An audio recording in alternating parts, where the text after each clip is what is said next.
I don't want every belt came with the shoes. I don't want every title, I never lose. Clearance and cleaning out. Make moves and we clean the house. Long live the legends of every profession. Is that what we scream about? Good morning and welcome to the podcast on Tuesday, July the 12th, 2016. I'm your humble host, the diligent, vigilant, meticulous, sagacious, conscientious, analytical, methodical individual. I am the Chiseled Adonis. It's been a while before I did my opening. I've taken off the podcast for some time. Haven't really been able to do it because it is a longer podcast and, well, it's longer than my regular videos, but I'm going to hop into it today. I want to talk a little bit about Black Lives Matter. I want to talk a little bit about the police shootings. I want to talk a little bit about our sports situation where we have Tim Duncan retiring. We got the trade of Kevin Durant. My beloved Dwayne Wade has since left Miami for shooting grounds, and I'm not speaking about the crime in Chicago. I'm talking about Chicago Bulls. And I'm also going to kick this off with a little bit of disdain that I have for my human body. Now, I had a video that I posted on YouTube about the questions I have for the human body, but there was one thing that I decided to omit because I'm not sure how many people have to deal with this. You see my hair? I thought my hair was going to be growing very long and luscious because I always wanted this large afro that I can braid it or twist it or dread it. But my hair has never been able to grow that high. The highest my hair ever grew, I remember I was a senior in high school and I was picking my hair backwards and I started to get that Al Sharpton. And then from that point when I cut my hair, it has just since stopped growing. This is a year and a half of work of putting coconut oil in there, castor oil in there, all types of oils in there. The oil after I boiled my eggs. Like, I don't understand why my hair simply doesn't grow. Like, I've trimmed it twice over the course of the last year and a half, and it's just never grew. I've looked up like split ends. I've looked up like I don't know if there's dead cells in the brain. I think there are. I'm not really that scientific guy or the biochemist, so I'm not too sure what's going on in my body, although I probably should know. But I'm very perplexed about this. My hair simply doesn't grow. It's very depressing because I think I originally, when I was about 15, 16, I always said, you know what? When I turn 21, I'm just going to cut all my hair off and just be bald for the rest of my life. But I got a weird shaped head, so I don't think I could do that. If I was to cut all my hair off, I don't think I'd really be a sellable talent, you know? Not saying something's wrong with bald people, but it just wouldn't look right on me. I think you got to be in like your mid-30s to your 40s to really be bald and own that shit. Unless you're light-skinned. And if you're light-skinned, I mean, just roll with it. You don't really see no young, dark-skinned brothers who bald. Other than Tyrese when he first came out. I mean, he had a little bit of hair. But I could be wrong. I don't really see too much in entertainment anyway. So if there are a lot of bald brothers out there in their 20s, please let me know in the comment section below. But let's hop into this trade conversation with Kevin Durant and Wade. Now, with Kevin Durant, I'm pretty sure you all seen Stephen A. Smith's take on it, where he said it was the weakest move in NBA history because you went from a team that actually had their foot on the necks of the world champions, which I don't know why they call them world champions when it's only played in America, with the exception of, well, I shouldn't say America, but the United States of America and Canada being Toronto. But you had your foot on the necks of the Oklahoma City, well, not Oklahoma City. Oklahoma City had their foot on the necks of the Golden State Warriors. You're up 3-1. But your inability to close, which they had this issue all year long, your inability to close became the catalyst of Golden State coming all the way back. Now, I find this to be hilarious, the fact that he says, oh, I'm on to a new chapter in my life, when you know for a fact you're only going to Golden State to win a ring. What do I think about it? I look at it like, I agree with Stephen A. Smith. It was the weakest move in NBA history. It's the weakest move in sports history. And a lot of people compare it to LeBron. Here's the difference. LeBron's team, he was the only one there. And Cleveland couldn't win anything without LeBron. Golden State already won without Kevin Durant. You're talking about a team who went 73-9, the greatest regular season of all time, without you. And you go there? What do you bring to the Golden State Warriors that they don't already have? In fact, I think this will probably be a negative move for Golden State. Why? Because you lose 4 role players. You lost Barbosa. He's back to Phoenix. You lost Harrison Barnes, and you lost Bogut. I believe they went to the Mavericks. Somebody correct me if I'm wrong. You also lost Mo Doodoo. Well, he doesn't really count. Mo Spades doesn't really count. I can't stand that guy. If there was a bald guy out there who I can't stand, it's him. Why? I don't know. But it's some people where you just see their face and it's like, I don't like you. But him, he's gone. So you lost key role players. So the question now becomes, if your starting 5 would be Stephen Curry, Klay Thompson, Andre Iguodala would have to play small forward.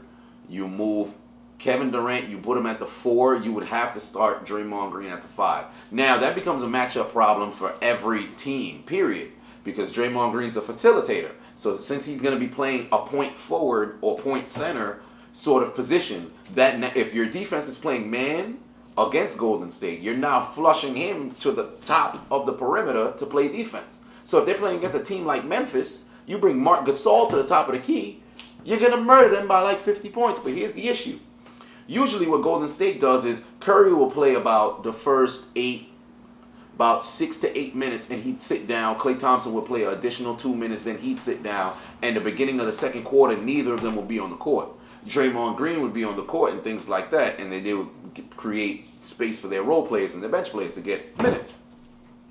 So my question now becomes, what is going to be the minute situation? Because usually Draymond Green's a high minute man anyway. I can't remember how much minutes Kevin Durant played. I know in OKC, Russell Westbrook played the most minutes on the team. So are they going to put Kevin Durant on the court much more than he usually is? I wonder how that's going to affect his stamina and also the team's chemistry. We're yet to see that.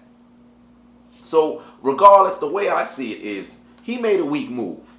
Because, well, although nowadays you don't really play for legacy, but it's a feeling of how can you have that elation and that feeling of achievement after you win a championship when you fled from a team where you were on the doorstep of the NBA Finals and you crumbled. It was your disappearance in Game 6. Had you just scored maybe about 10 points in Game 6, you're in the NBA Finals, but you didn't. You missed your last 8, I believe. Your last 8 shots. You got to be kidding me. The man fled for higher ground simply to get a championship. And if he were to go to the NBA Finals and lose, I'm pretty sure he'll be feeling extra salty. Extra salty. It's a damn shame. Now let's talk a little bit about what broke my heart last Thursday, as my phone makes some noise. Dwayne Wade has fled to the Miami Heat. He's fled not to the Miami Heat, but he's fled from the Miami Heat. He's went to Chicago.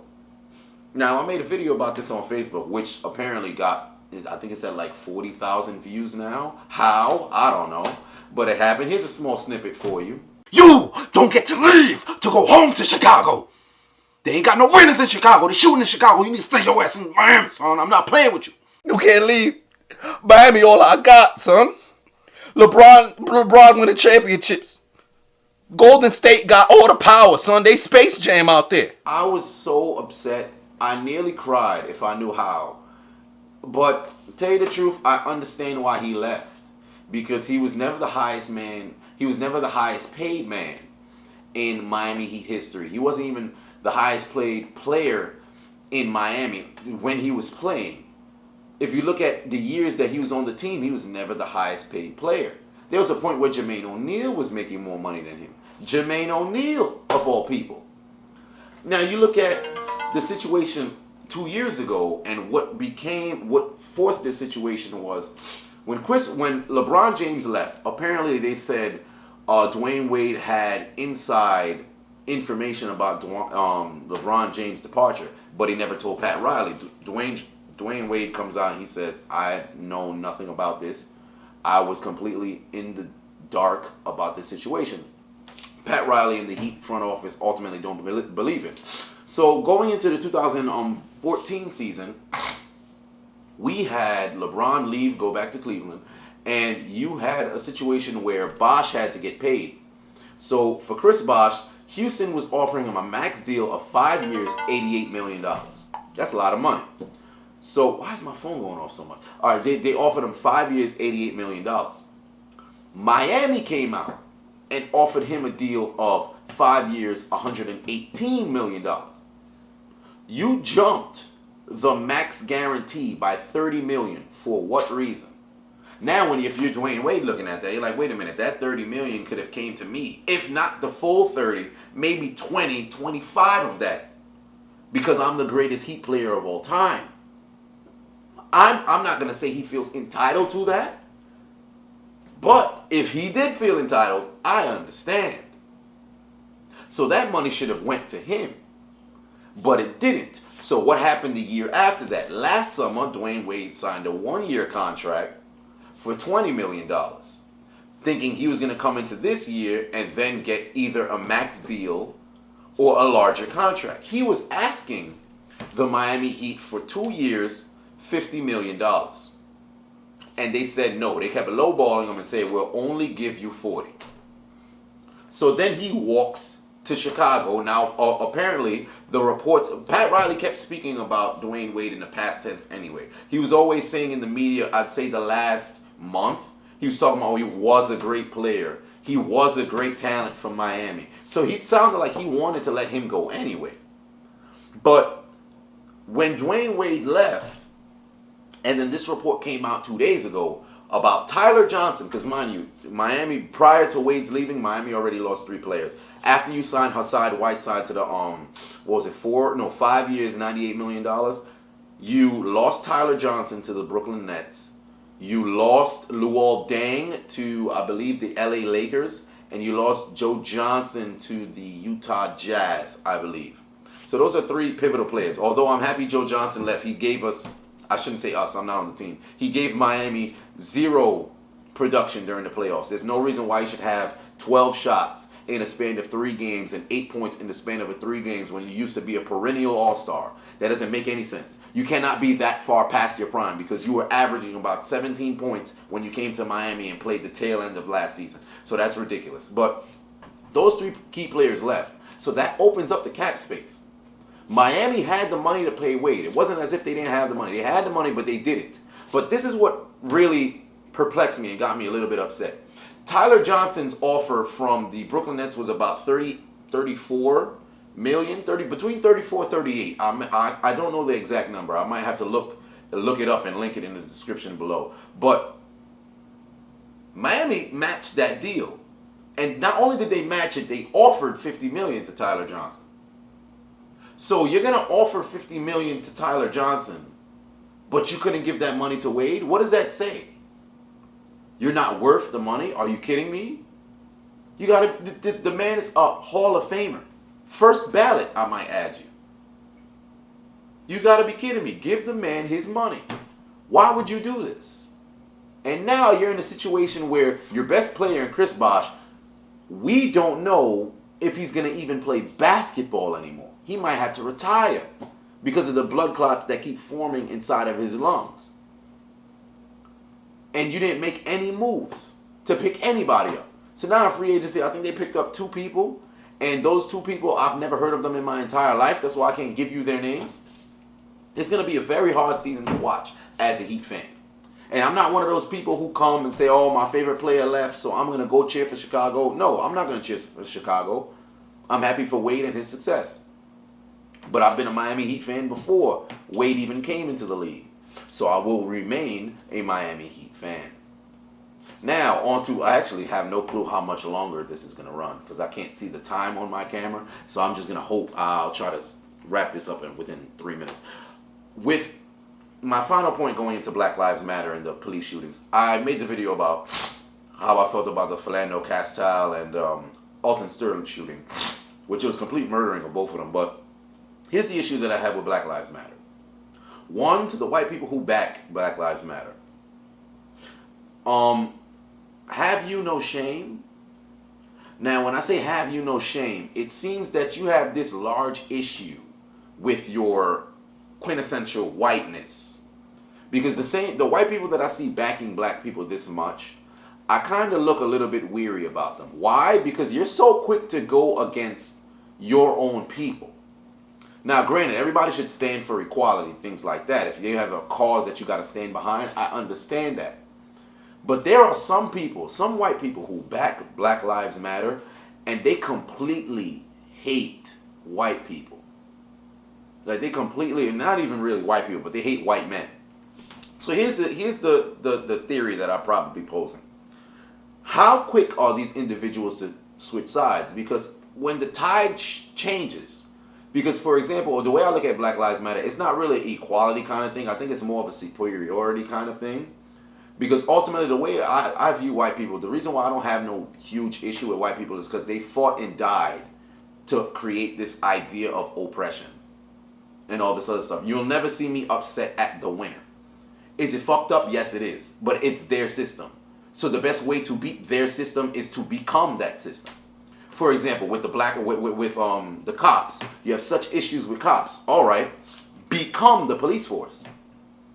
If you become the police force, you immediately negate all that shit. If there were bad cops, you are the cops. So you would be the good cop, correct? So for example, if there's a cop who's out here shooting black people, if you have half the population of the police force all black, what does that now do? You can all come out in solidarity and unified and come out and say, yo, that police officer was wrong. I don't care if I get fired. That police officer is wrong. Until you take him in and justice is served, I will not serve on the force anymore. At that point, and if you'll have more police officers who come out and say, you know what, they're right. But the issue is, Black Lives Matter, they target these cops. Not only these cops, because if they targeted the cops who's actually doing the shootings, at that point I understand. And you should target all cops who don't say anything. Because ultimately, if you have bad apples on the tree, if people on the trees not talking about, yo, there's bad apples down there, you're in the wrong as well. But the issue is you're painting everybody with this broad brush. So if you're going to paint cops with this broad brush, why are you to say people can't paint blacks with this broad brush? You can't play it, but you can't play it one way. You got to play both sides. That's why when I look at people when they say they out here shooting and killing us, it's an oxymoronic statement. Because we kill us more than anybody does. Now, granted, crime is usually done it's done more by people in their own communities. That's why white on white crime is higher than black on white crime. That's why black on black crime is higher than white on white crime. That's why Latino on Latino crime is higher than white or black on Latino crime. However, if we stand here and we expect to convince the world that Black Lives Matter, we can't be here talking about, oh, they're out here killing us when we're killing us. That's the issue. That's why a lot of people, or I should say the blacks who come out and say, yo, black on black crime is something we should probably talk about. People look at them and say, yo, stop focusing on what we doing. You got to focus on the white people who killing us. But the issue is, if we look at Chicago, where Chicago over the past 15 years has had more homicide murders by black individuals on other black individuals than the people being killed overseas in Iraq, Iran, Sudan, Syria, and Afghanistan? How is this that we're not going to have this conversation? The population of African Americans has been between 12 and 14% for, I would say, centuries in the United States of America. It's not growing. Why? Because we continually kill each other. I don't quite understand why this isn't a conversation, why this shouldn't be a topic. In Chicago alone, it rivals wars. Alone Chicago. Now if we factor in the entire United States, come on. At what point are we going to have this conversation? And mind you, the people who back the gun laws, here's a question for you. Chicago has one of the strictest gun laws. But you have the most murders amongst blacks in this area. You look at places like Detroit. The gun laws aren't lenient in Detroit. But Detroit's run down. People getting robbed and shot every day. I must apologize. The camera cut off when I was talking about Detroit, so let me just wrap this up because I can't really remember what I said. When I look at Black Lives Matter, the problem that they're having is because they're being very oxymoronic. If you look at black on black crime, you should be addressing that as hard and as passionately as you're addressing cops killing blacks. Because ultimately the percentage of cops killing blacks versus blacks killing blacks is far too high. So if we want to talk about Black Lives Matter, if we come out and address it as us killing us, and we say no black lives should be murdered, and we go as hard on cops as we go on blacks, or we should say, I should say in reverse, we go hard on blacks as we go hard on the cops, at that point, the movement would be taken seriously. Until they come out and speak to other blacks on a national, not even national, I should say universal television or the media and say the killing has got to stop, until I see that, I can't back your movement. I can't back your movement. Because when that kid in Chicago got shot, well, I don't know if it was in Chicago, but that 9-year-old, when he got shot because thugs had problems with his father or his mother, and they shot him, and their mother created a GoFundMe account. She took all that money, bought a new car, and went to Las Vegas, and nobody questioned this. When nobody's out on national television after, it was for a week and a half, a 2-week span, where we spoke about this and said, oh, we're so heartbroken, but there was nobody who formed and said, yo, let's go find the killer of this child. This never happened. But you got the cops who just come on, they shoot somebody. All of a sudden, now let's all unify. Now let's stand in solidarity. And the issue that I have is, we form solidarity, we all come together as a unit, but we don't do shit but talk. Like the thing in Dallas where the cops got shot. Now, I'm not gonna come over here and justify it. I'm not. But there's a point where you have to start pushing back. Am I saying innocent people should die? No, I'm not. But if they do, I understand. I'm a big fan of Malcolm X. I'm a big fan of Huey P. Newton. I'm a huge fan of Nat Turner. There's a point when enough is enough, but here's where the issue is. It's not focused. Because had it been the cops who shot the individuals, who shot Philandro Castile, who shot Alton Sterling. Matter of fact, I still don't know how George Zimmerman is alive. But if they came out and George Zimmerman got murdered, if Darren Wilson got murdered, if it was something like that, would you expect me to come out and be upset? Sorry. I understand. Am I saying it's okay? No, but I understand. But if you're going to come on and you're just taking out random people, you're not even focused. And at that point, if they put in martial law, it's over for you. Because I've said it for many years, since my teenage years. I've said it. And until I see anything different, I'm going to continue to say it. If white people came out tonight in the United States of America and said, slavery is now legal and we're putting blacks back in chains, there ain't a damn thing we could do to stop them. I kid you not. There'll be about 10 to 13% of the black population in the United States that would try to resist, that would be willing to die before they become a slave.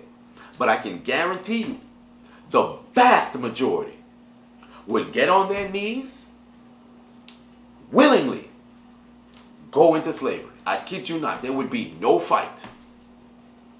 There would be absolutely no fight. Because most individuals wait on a Messiah. Now go a little bit into religion. I'm going to do a little bit of religion here.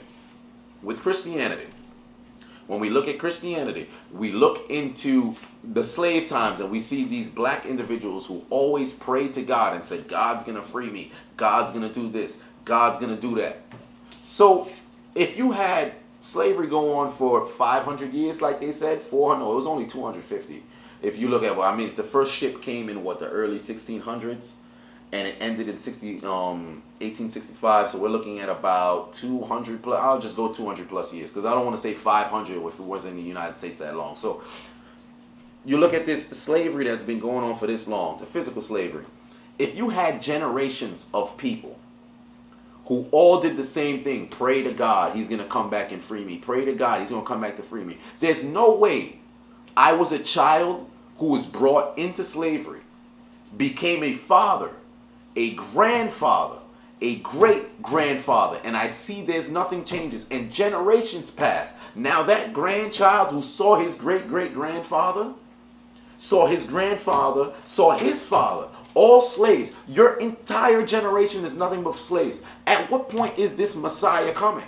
Because everybody before me missed it. How long are we going to be on our knees praying, talking about, oh, somebody's going to come save us? It comes a point where you got to take responsibility. You got to take accountability, and you have to take control of your life and your situation and your people's situation. Because ultimately, who ended up freeing the slaves? White people. Who fought for your freedom? White people. White people fought other white people for your freedom. Although the Civil War wasn't usually, well, I would say usually, but it wasn't about slavery. It was about state rights. Lincoln already said himself, and I don't know why black people praise Lincoln. Lincoln said himself, if he could conserve the Union without having to end slavery, he would have done it. But blacks still come out and say, Lincoln freed the slaves, like he wanted to. Talking about God bless America. The Americans, the founding fathers didn't care about blacks. That's why I find it so fun. Like, you can love America because of the opportunity it creates. No problem. Blacks built America. Yes, they did. But you should take pride in you building America no matter what the circumstance may have been. Because if you walk around here saying, fuck America, fuck America, fuck America, but you still live here. You should say, I love America, I just don't love the people who run it. Because it is the land of opportunity. Look at social media. Look how many blacks are able to share their message with millions upon millions of people. Could you have done this in different countries? Yes, you could have. But I don't believe any other country is this super highway like America is. Tons of money you can make on this land, on this soil.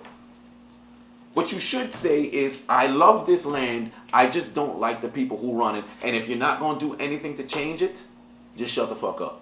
Like I said before, there's my closing point.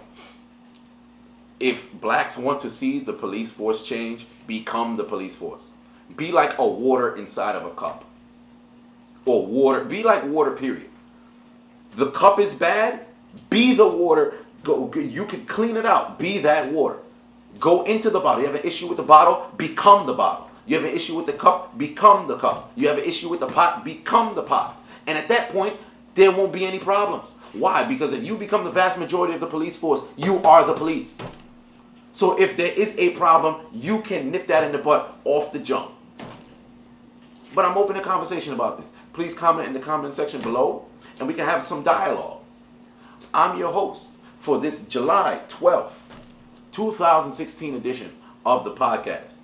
The diligent, vigilant, meticulous, sagacious, conscientious, analytical, methodical individual. I am the Chiseled Adonis, signing out.